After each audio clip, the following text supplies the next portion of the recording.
on se retrouve une fois de plus pour des news de la semaine assez courtes et je vais faire un petit segment spécial sur le matériel et les accessoires de jeu qu'on utilise très souvent, encore plus quand on joue souvent en solo, mais qui sont utilisables même quand on est à plusieurs, il n'y a pas de problème. Alors, les jeux de cette semaine, j'ai joué qu'à un seul jeu cette semaine, un jeu de plateau, Power Rangers. Donc la petite boîte, vous la voyez pas sur l'écran, elle est plus haut ici. J'ai posté une vidéo aujourd'hui sur la chaîne, donc je vous explique les règles du jeu, je vous fais voir comment se déroulent les mécaniques. C'est un excellent jeu coopératif, encore plus si vous êtes fan des Power Rangers, c'était pas mon cas, et malgré ça, moi j'aime beaucoup le jeu.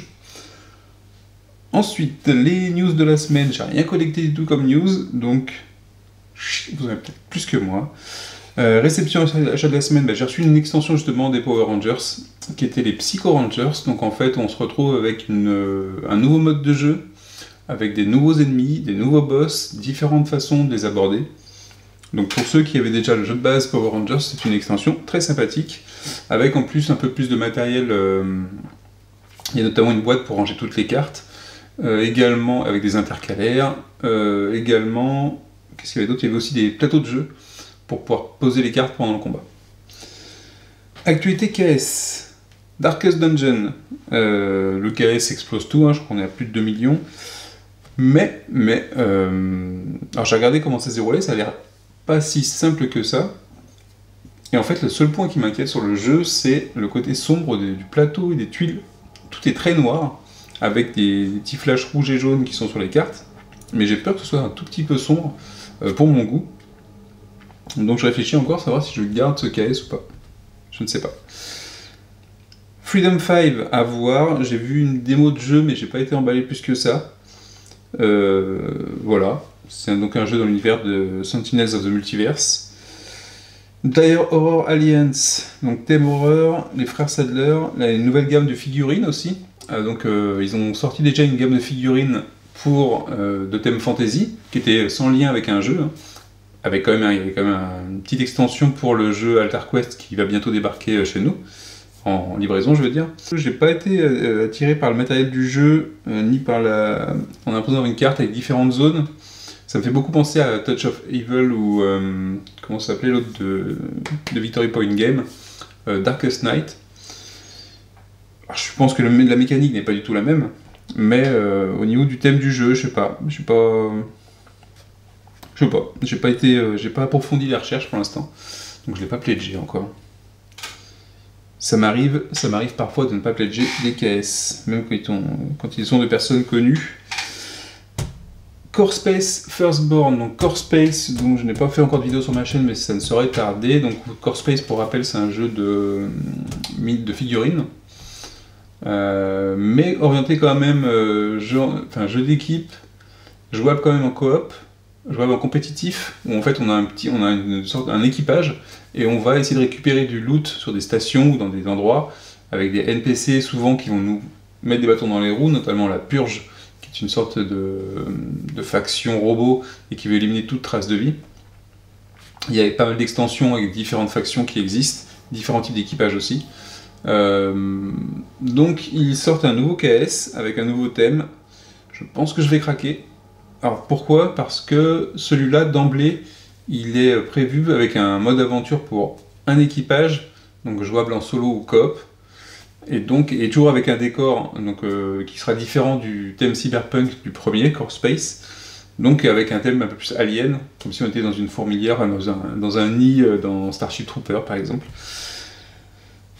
Donc voilà, donc Core Space Firstborn en KS, sûrement intéressant. Si vous n'avez pas Core Space, si ça vous intéresse, et si vous n'êtes pas allergique à l'anglais, alors je sais que le Core Space, premier du nom, va sortir le livre de règles sort en VF, si c'est pas déjà le cas. Là, ce sera pour l'instant de la VO. Je sais pas s'il y aura de traduction pour celui-là. Mais c'est un excellent jeu aussi, qui n'est pas compliqué, qui a quand même pas mal de règles, mais qui n'est pas compliqué en soi à suivre. Alors, mes KS, j'ai des nouvelles sur mes KS. Alter Quest, on est dans les starting blocks en Europe. Normalement, début de semaine prochaine, courant de semaine prochaine, les expéditions commencent chez ShipQuest.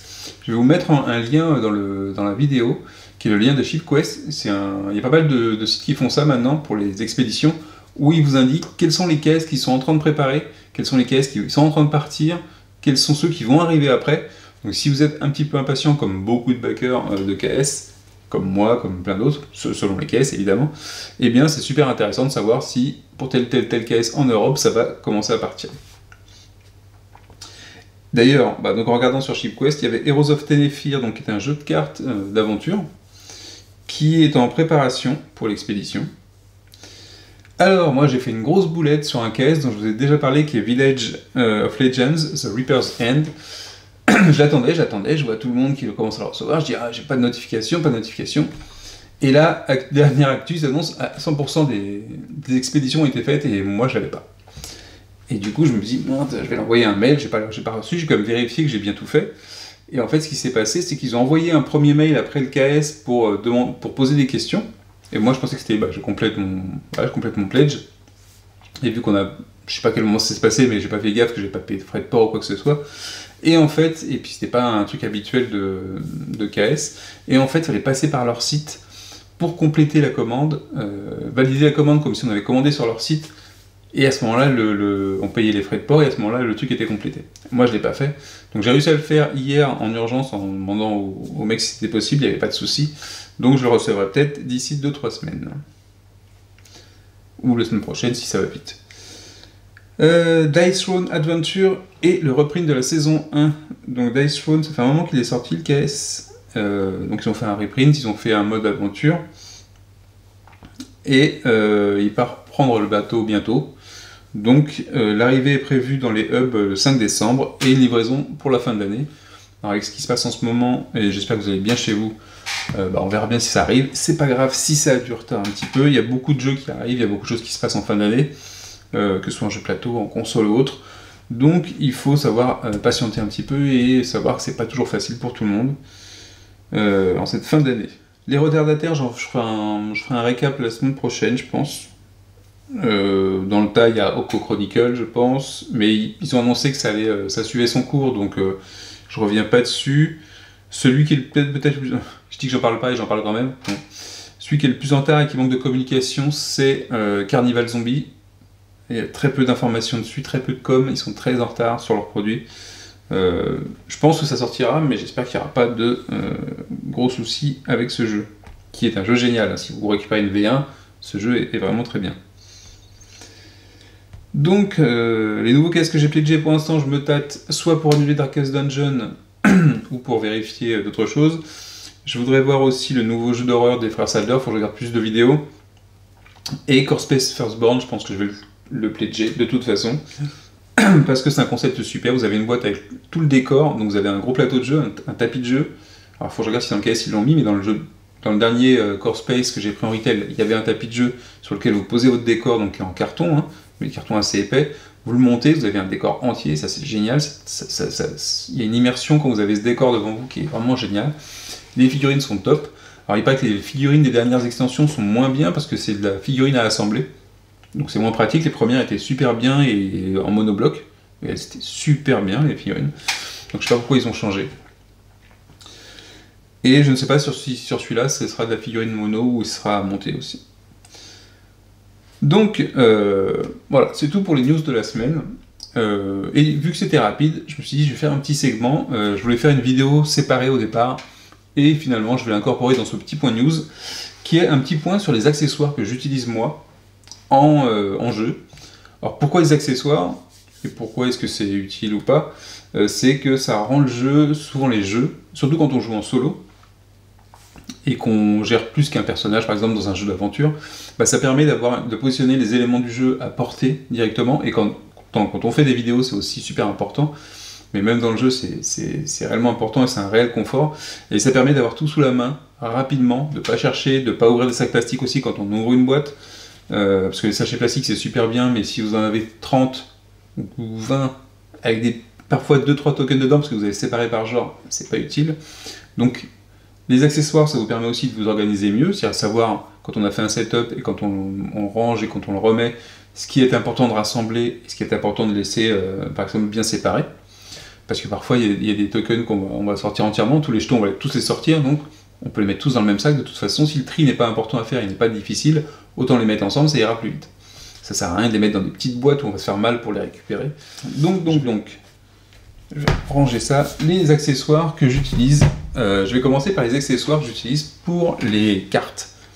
Donc pour les cartes, un de mes premiers que j'ai eu, c'est celui-là, le Hold It. Donc j'en ai deux comme ça, je les avais récupérés, je crois que sur Amazon, Amazon US, j'arrive pas à le trouver.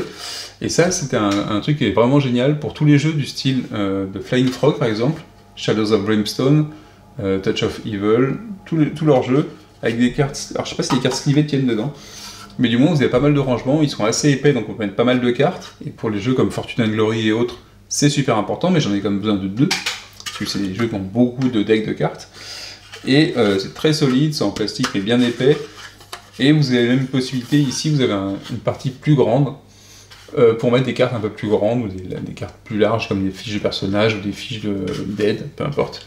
Vous pouvez les faire tenir à la verticale dans n'importe quel sens, il n'y a pas de souci. Peut-être son inconvénient, c'est que si les thèmes, si les titres des cartes sont sur le bas, c'est caché. Donc ça va dépendre des jeux aussi. Mais s'il y a des logos sur les cartes, ou si le texte est en haut, il n'y a pas de souci. Donc ça c'est le Hold It Game Card Organizer. Je sais pas si ça se trouve encore. Mais c'est un des premiers que je garde toujours, parce que c'est toujours pratique. Pour mettre les cartes, vous avez 6, 9 et 4, 13, 14 emplacements, dont un qui est plus large que les autres. Donc dans lequel on peut mettre même deux tas de cartes quand même, hein, mais au moins on peut mettre des cartes plus grandes. Alors, dans la série, je crois que c'est E-Raptor, ça voilà, ça c'est E-Raptor, pour les mini-cartes. Bon, celui-là je le trouve, alors donc c'est en construction ça va, c'est en bois, assez épais. Donc pour les mini-cartes c'est assez sympa pour tout ce qui est souvent les jeux Edge font des mini-cartes. Pour moi c'est ceux qui ont le plus de mini-cartes, j'ai l'impression. Donc ça c'est assez pratique. Ou pour talisman par exemple, pour les cartes, parce qu'il y en a beaucoup souvent. Donc ça c'est bien. Après en construction ça se défait parfois, parce que tout est lié, c'est fait par pincement ou autre. Vous voyez qu'ici par exemple ça se bouge un petit peu. Donc c'est pas tout le temps bien, puis ça dépend comment on le stocke aussi. Là c'est mis sans colle, hein, mais on peut très bien coller pour rendre l'ensemble encore plus rigide. Donc là j'ai 5 emplacements. Alors parfois, selon les organiseurs, on va prendre parfois un emplacement pour la défausse ou pas. Moi parfois pour la défausse je mets en dessous ou sur le côté. Il n'y a pas de problème pour ça. Le principal c'est qu'on puisse tirer les cartes de façon assez facilement et que ça puisse prendre des decks de cartes assez importants aussi.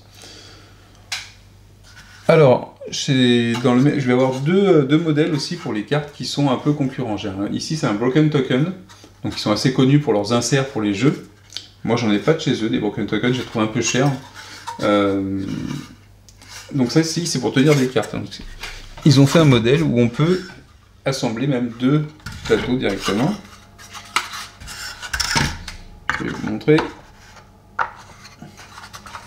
Voilà, en fait, le système, c'est qu'il repose. C'est vraiment, je pose sur la tranche ici, c'est reposé, mais c'est pas bloqué spécialement.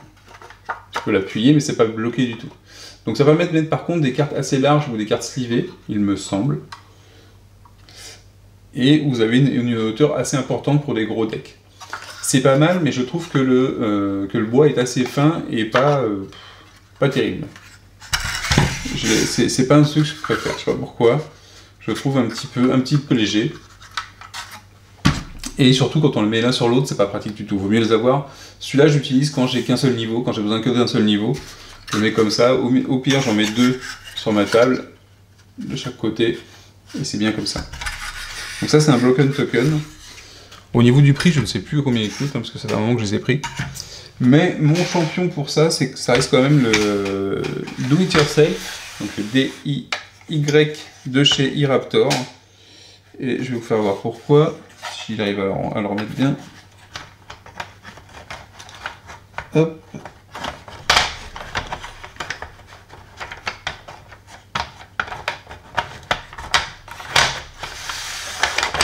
Évidemment, je ne vais pas y arriver.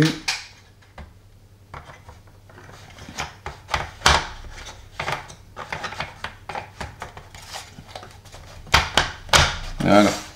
Donc voilà le Do It Yourself. Donc il y a 18 emplacements pour les cartes, donc c'est pas mal aussi. C'est pas le plus grand, mais ça suffit pour ranger la plupart des jeux où il y a beaucoup de decks de cartes. Et ce qui est bien, c'est que chaque chose est escamotable, mais déjà là comme ça il tient.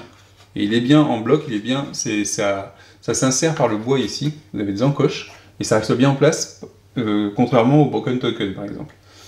Donc il est bien, il est un peu plus épais, il fait plus solide, il tient beaucoup mieux, et ce qui n'empêche que vous pouvez retirer les morceaux, hop, comme ça, hop, voilà, en 3, vous avez quand même différents emplacements, et on peut les répartir sur la table comme on veut pour que ce soit pratique en fonction du jeu. Et qu'est-ce que j'ai d'autre? Ah, un truc qui est tout bête, mais auquel on ne pense pas tout le temps, tout ce qui est support de carte de visite, ou support de petits trucs commerciaux, de petits fascicules commerciaux, ça peut être bien pratique aussi. Vous avez parfois des largeurs qui sont plus grandes, donc pour des grandes cartes ça tombe bien.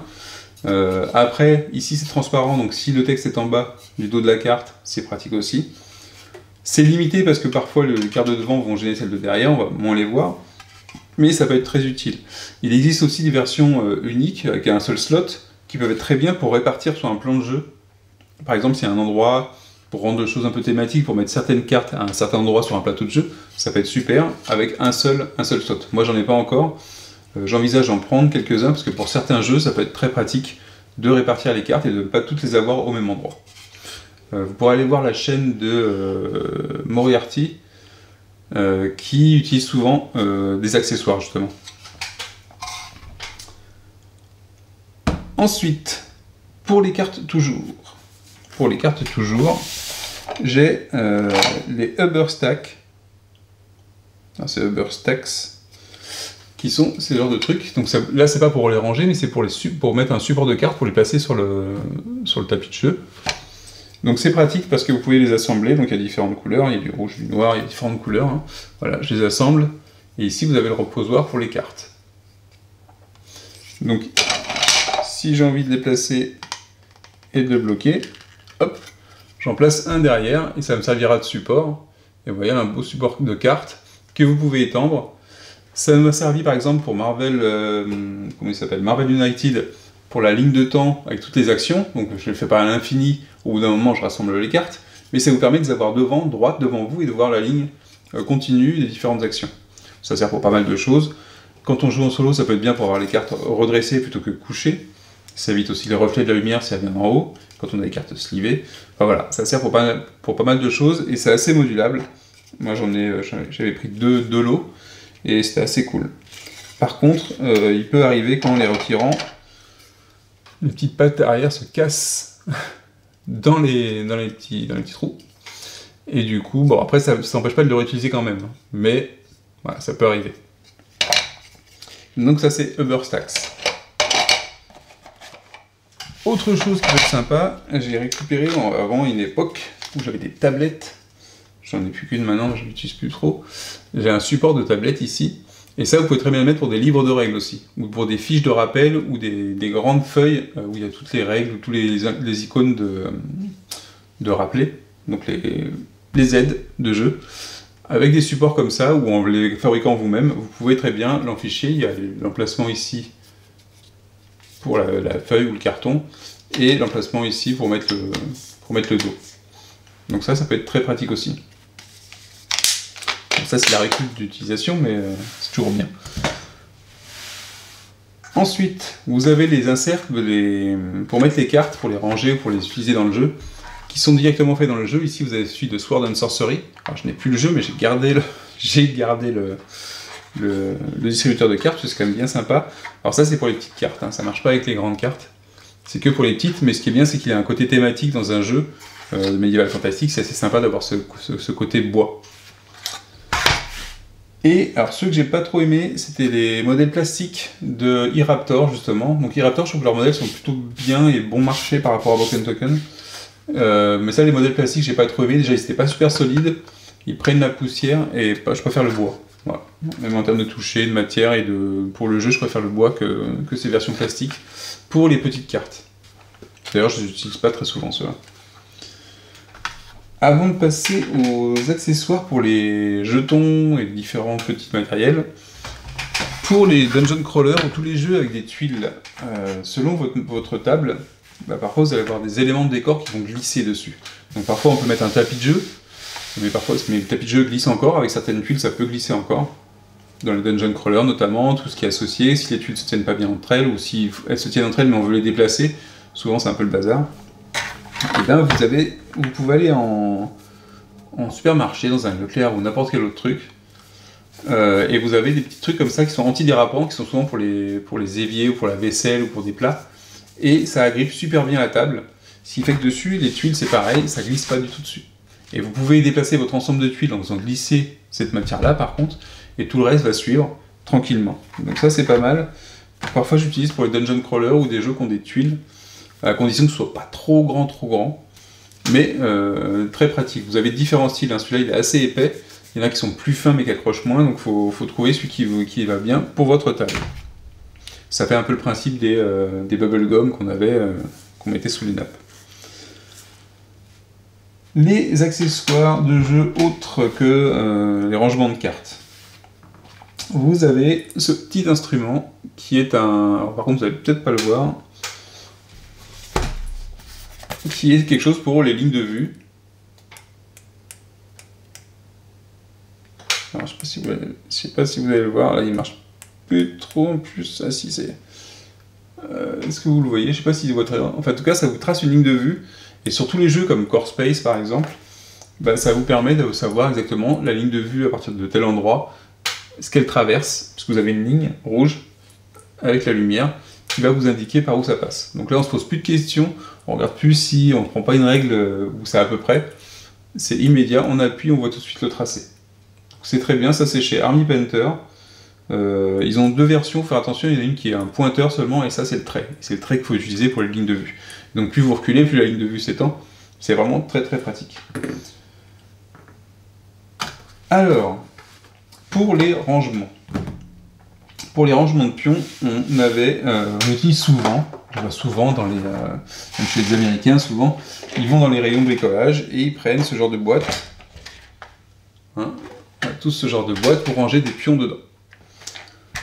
Et je l'ai fait aussi. Donc on cherche des modèles. Alors nous en France, je trouve que dans les magasins de bricolage, c'est pas tout le temps top par rapport à ce qu'ils ont aux US. Eux, ils vont chez Walmart, ils ont vraiment un tas de choses. Nous, c'est un peu différent. Il faut aller dans le bricolage ou dans les magasins de pêche ou dans les sites en ligne de pêche. Ils ont souvent des boîtes pour les hameçons, pour les appâts, et trucs comme ça. Et ça marche pas mal. Ou dans les rayons bricolage. Parfois, vous l'avez aussi dans les grandes surfaces, quand c'est en promo ou autre, vous voyez des trucs de rangement. Alors attention, moi j'ai commencé par ça, et en fait j'en ai plein là qui ne sont plus utilisés parce que je les ai remplacés par d'autres systèmes. L'inconvénient de ces boîtes là, c'est que souvent elles sont assez hautes. Donc, si vous le rangez en dehors de la boîte de jeu, c'est bien, si vous le rangez dans la boîte de jeu, ça peut gêner. Autre chose, donc parfois c'est modulable, donc là ici, sur celle-là par exemple, j'ai 2 rangées, enfin 3 rangées plutôt, et je peux les rendre modulables en mettant un insert en plastique à certains endroits prévus. Donc il n'y a pas de souci, je peux très bien ranger les différents composants, j'ai des séparateurs, je mets les pions dedans. Le problème de ces boîtes, c'est que quand vous récupérez les pions, vous vous foutez en l'air les doigts, parce qu'à chaque fois, enfin moi en tout cas, sauf si vous avez des doigts très fins et des petites mains, ici vous vous faites mal à chaque fois, souvent avec les parties un peu plus dures dans la boîte. Et c'est bien, c'est pratique, mais finalement, moi c'est quelque chose que je ne trouve pas agréable à l'usage. Donc si vous avez peu de pions qui sont assez gros, c'est peut-être bien, mais sur beaucoup de modèles, je ne sais pas trouver top. Et souvent le nombre de cases n'est pas forcément évident. Quand c'est modulable, ça peut être bien. Sinon, vous avez des grandes caisses de bricolage, mais à ce moment-là, vous êtes sûr de devoir laisser ces boîtes-là en dehors de la boîte de jeu, les stocker ailleurs. Et moi, j'aime bien voir le jeu rassemblé au même endroit. Donc, la solution que j'avais pendant un moment, c'était les Deep Trays de... Comment ça s'appelle? C'est pas DBG, de GMT, qui font souvent des wargames. Donc, ils ont deux styles de trays, où en fait on avait un support en plastique noir avec des endroits pour mettre les pions, donc souvent des pions de wargame, hein, dans des petits carrés, et avec une couche plastique par-dessus qui venait s'enfoncer dessus, mais sans se bloquer complètement. Donc ça c'est bien, sauf que vu que c'est pas bloqué complètement, la deuxième partie, ça peut se retirer, ça peut bouger. Et puis on est quand même limité en surface et en taille de pions à l'intérieur.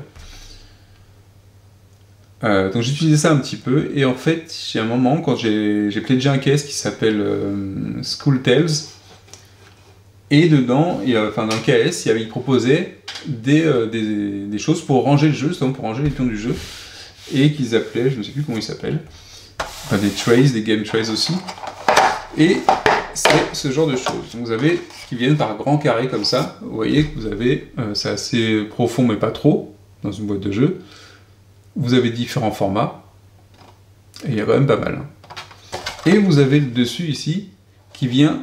Et si vous remarquez, je ne sais pas si on le voit d'ici, vous avez des petits ergots à l'intérieur de chaque case, vraiment de chaque case, ce qui fait que le dessus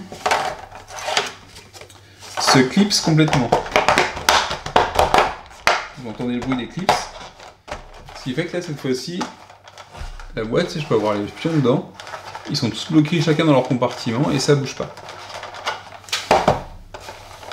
Et donc c'est assez sympa, mais bon, vu la taille du carré, ça ne s'adapte pas à toutes les boîtes.